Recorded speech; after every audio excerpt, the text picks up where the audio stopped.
नमस्ते दोस्तों। इस वक्त हर भारतीय एक बहुत बड़े सदमे में है जब से ये खबर आई है कि हमने अपने 20 जवानों को खो दिया है। हमारे 20 जवान वीरगति को प्राप्त हो गए हैं, जिनमें से एक कर्नल भी शामिल थे। और इस घटना के बाद बहुत सारे सवाल उठने शुरू हो गए हैं। कोई सरकार पे सवाल उठा रहा है, कोई चाइना पे सवाल उठा रहा है, कोई कह रहा है कि अगर आप सवाल उठा रहे हो तो ये सेना पे है। मैं इन सब चीज़ों में नहीं पढ़ना चाहता। हम सीधी और क्लियर बात करेंगे कहाँ क्या हो रहा है। तो इस सब में जो सबसे बड़ी और पहली नोट करने वाली बात है वो ये कि इंडिया बिल्कुल ट्रांसपेरेंट है। इंडियन आर्मी हर अपडेट लगातार टाइम टू टाइम दे रही है, लेकिन चाइनीज़ आर्मी PLA इन सब को छुपा रही है। वो डेटा को छुपाने में यकीन रखती है और फिर से वो यही काम कर रही है। वो लोगों को सही बात और पूरी बात नहीं बता रहे हैं। इससे ये साफ साफ दिखाई देता है कि इंडिया इस हाई टेंशन सिचुएशन में भी ट्रांसपेरेंसी में बिलीव रखता है, लेकिन चाइनीज़ गवर्नमेंट या आर्मी ऐसे किसी भी चीज़ में बिलीव नहीं रखती है। ग्लोबल टाइम्स का चीफ एडिटर कह रहा है कि ये सब इसलिए किया जा रहा है ताकि लोगों का गुस्सा ना फूटे, लोग दो देशों को कंपेयर ना करें कि किसको ज़्यादा नुकसान हुआ या किसकी आर्मी ज़्यादा स्ट्रॉन्ग है।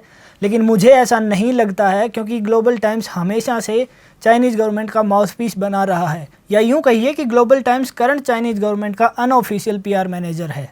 तो ये कह रहे हैं कि हम कंपैरिजन को रोकने के लिए डेटा छुपा रहे हैं, लेकिन हिस्टोरिकल फैक्ट्स कुछ और बताते हैं। चाइना ने हमेशा उस वक्त डेटा छुपाया है जब चाइना का नुकसान ज़्यादा हुआ है। जब चाइना का नुकसान कम हुआ है, उन्होंने छाती ठोकते हुए पूरे देश में ढिंढोरा पीटा है कि हमने उनका ये नुकसान कर दिया है। अगर हिस्टोरिकल टाइमलाइन पे आप देखेंगे तो ऐसे आपको बहुत सारे इंसिडेंट मिल जाएंगे जब चाइना ने डेटा उस वक्त छुपाया जब उनका लॉस ज़्यादा हुआ। और इस बार भी ऐसा ही हुआ है, क्योंकि US का कहना है कि 35 से ज़्यादा चाइनीज़ सोल्जर्स मारे गए हैं।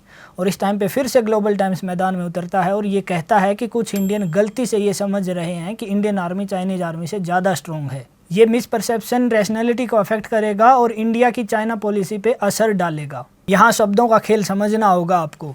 ऑफिशियल कोई भी ट्वीट नहीं कर रहा है या ऑफिशियल गवर्नमेंट उनकी कोई भी स्टेटमेंट नहीं दे रही है, लेकिन ग्लोबल टाइम्स हर बार आगे आ जाता है। लेकिन US इंटेलिजेंस पे भरोसा करना इसलिए लाजमी हो जाता है कि फ़िलहाल उनकी जो सैटेलाइट पावर है वो सबसे ज़्यादा है।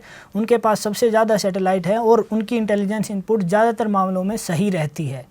लेकिन इसको अपनी जीत नहीं मान सकते हैं हम, क्योंकि जो नुकसान हमारा हुआ है वो कभी नहीं पूरा होगा। जो सैनिकों हमने खोए हैं उनके परिवारों का नुकसान शायद कभी पूरा नहीं होगा, क्योंकि ये एक बहुत बड़ा मिसकंसेप्शन है हमारी सोसाइटी में। जब हम एक सैनिक जाता है तो हम शहीद लिख देते हैं, हम सोशल मीडिया पे अपनी बातें लिख देते हैं और बात ख़त्म हो जाती है।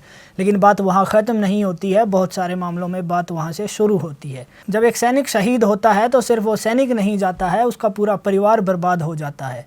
अगर हम वादों की जुमलों की माने तो बहुत कुछ किया जाता है, लेकिन ऐसा शायद ग्राउंड पे हर बार नहीं हो पाता है। जब एक सैनिक चला जाता है तो उसके बच्चे एक अनाथ की ज़िंदगी जीने पे मजबूर हो जाते हैं। जब एक सैनिक चला जाता है तो उनको कुछ दिन के बाद पूछने वाला कोई नहीं होता है। इसलिए मैं कहता हूँ इस चीज़ को अपनी जीत ना समझें, क्योंकि जो हमारा नुकसान है वो कभी नहीं भरा जाएगा।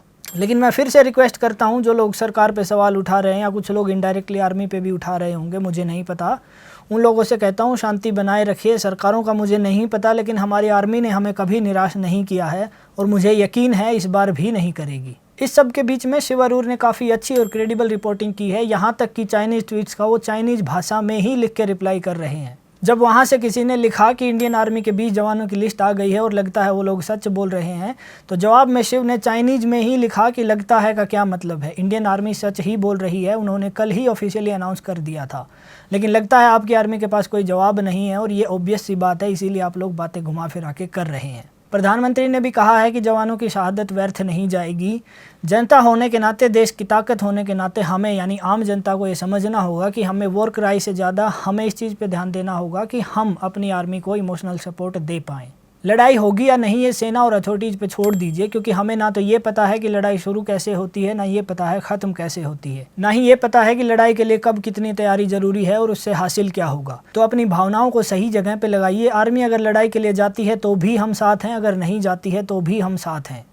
सवाल कीजिए, लेकिन सवाल सही जगह पर कीजिए। और मेरा ये मानना है कि इंडियन आर्मी ने हमेशा लड़ाई को लास्ट ऑप्शन में रखा है और ये कहीं ना कहीं सही भी है। तो अपनी इंडियन आर्मी का साथ दीजिए, देश के साथ बने रहिए। अब आप लोगों के मन में सवाल उठ रहे होंगे कि चाइना ये सब कर क्यों रहा है, तो मेरी नज़र में एक नहीं, इसके 10 कारण हैं जो मैं आपको अगली वीडियो में बताने वाला हूँ। तब तक के लिए नमस्ते, ख्याल रखिए अपना और अपने जवानों का। जय हिंद।